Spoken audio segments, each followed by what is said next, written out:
அனைவருக்கும் வணக்கம். This video is sponsored by Educast Online Courses. Educast Courses Online. The struggle to find courses that truly speak your language, it's finally over. Welcome to EduQuest, where learning is made just for you.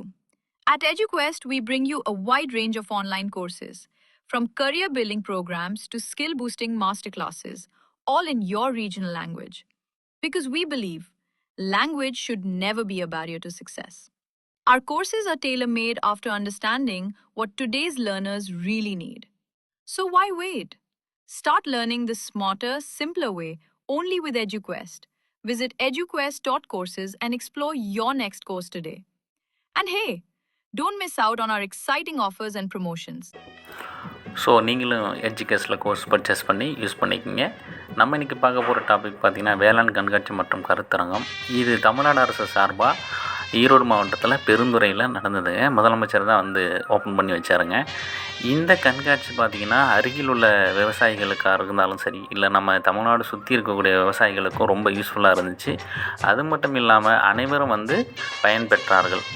பொதுவாக கண்காட்சினா நம்ம நிறைய என்டர்டெயின்மெண்ட்டுக்காக போவோம். ஆனால் இங்கே இதே மாதிரி கண்காட்சி பார்த்திங்க அப்படின்னா ஒவ்வொரு விவசாயிகளும் சுற்றி இருக்கக்கூடிய விவசாயிகள் தமிழ்நாடு ஃபுல்லாக முழுவதும் உள்ள விவசாயிகள் எல்லாமே இதில் கலந்துக்கிறதுக்கு மெசேஜ்லாம் அவங்கவுங்களுக்கு பண்ணியிருந்தாங்க, விவசாயிகளாக இருந்தவங்களுக்கு.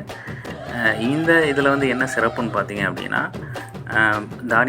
தானிய வகைகளால் உருவாக்கப்பட்ட அந்த காளை மாடாக இருக்கட்டும், ஒரு நாற்று நட மிஷினாக இருக்கட்டும், இல்லை களை பறிக்கக்கூடிய மிஷினாக இருக்கட்டும், இப்போ இந்த இயந்திரங்கள் எல்லாமே வந்து என்ன ரேட்டுக்கு வாங்கலாம், இதே மாதிரி உங்களுக்கு பயன்படுது, இதே மாதிரி விஷயங்கள் நல்ல விலைக்கு கூறினாங்க. அதே மாதிரி ஒரு வாழை மரமாக இருக்கட்டும், தென்னை மரமாக இருக்கட்டும், அந்த தென்னை மரத்தில் வந்து எப்படி பதநீர் சேகரிக்கிறது, அப்புறம் மாட்டு வகைகள், இப்போ நம்ம நிறைய மாடுகள் இருக்குல்லங்க, அதே மாதிரி மாடு இனங்களை நம்ம குறிப்பிட்ட மாடு இனங்களை ரியலான மாடுகள்லாம் வர வச்சுருந்தாங்க.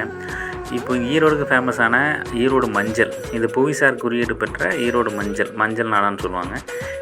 இதை டிஸ்பிளே வச்சுருந்தாங்க. இதை சுற்றி பார்த்திங்கன்னா நிறைய என்னென்ன மஞ்சள் வகைகள் இருக்கோ அதையும் வச்சுருந்தாங்க. தென்னையோட பயன்பாடு என்ன, அப்புறம் பார்த்திங்க அப்படின்னா இப்போ நம்ம அதாவது காய்கறிகள்லாம் இருக்குல்லங்க, காய்கறிகள் எப்படி பயிர் செய்கிறது, ட்ரோன் வர வச்சுருந்தாங்க. ட்ரோன் பார்த்திங்கன்னா அந்த ட்ரோன் எவ்வளோ ரேட்டில் வரும், ஒரு ஏக்கருக்கு எவ்வளோ அடிக்கும், இதே மாதிரிலாம் விஷயங்கள்லாம் இந்த கண்காட்சியில் இடம்பெற்றிருந்தது. அப்புறம் ஸ்ட்ராபெரி, ப்ளூபெரி, இது மாதிரி செடி வகைகளையும் கொண்டு வந்து நமக்காக டிஸ்பிளே வச்சுருந்தாங்க. காளான் வளர்ப்பு முறையில் சிப்பி காளான் வளர்ப்பு எப்படி பண்ணலாம், இதே மாதிரி வந்து நமக்கு வந்து டிஸ்பிளேவில் வச்சுருந்தாங்க. மொட்டு காளான் வளர்ப்புகளும் வச்சுருந்தாங்க. இந்த மொட்டு காளான் வளர்ப்பு முறை எத்தனை நாளில் வந்து அறுவடை பண்ணலாம், எத்தனை நாள் பயிர் செய்யலாம், இந்த விஷயங்கள் எல்லாமே வச்சுருந்தாங்க. இப்போ யாராவது பயன்படணும்னா பயன்பட்டுக்கலாம்னு சொல்லியிருந்தாங்க. அப்புறம் தானிய வகைகளில் நமக்கு நெல் வகைகளும் பிரித்து வச்சுருந்தாங்க. பல்வேறு பூச்செடி வகைகளையும் கன்று வகைகளையும் நமக்கு டிஸ்பிளேக்கு வச்சுருந்தாங்க. மாம்பழ வகைகள் என்னென்ன மாம்பழங்கள் இருக்கிறது அப்படிங்கிறதும் வச்சுருந்தாங்க. ட்ரோன் பார்த்திங்க அப்படின்னா இதே மாதிரி வந்து நம்ம எப்படி வந்து நம்ம மருந்து அடிக்கிறதுக்கு பயன்படுத்தலாங்கிறதையும் நம்ம விலைக்கு வச்சுருந்தாங்க. இப்போ பார்க்குறது மாம்பழத்தோட வகைகள்ங்க. பல்வேறு வகைகள் வந்து மாம்பழங்கள் இருந்தது.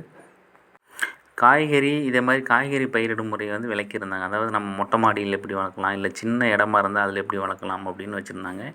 மிக சிறப்பான ஒரு கண்காட்சி, ஒரு கருத்தரங்கம். உங்கள் அருகில் இதே மாதிரி ஏதாவது வேளாண் கண்காட்சி கருத்தரங்கம் நடந்ததுன்னா கண்டிப்பாக போய் பாருங்கள், ரொம்ப யூஸ்ஃபுல்லாக இருக்கும்.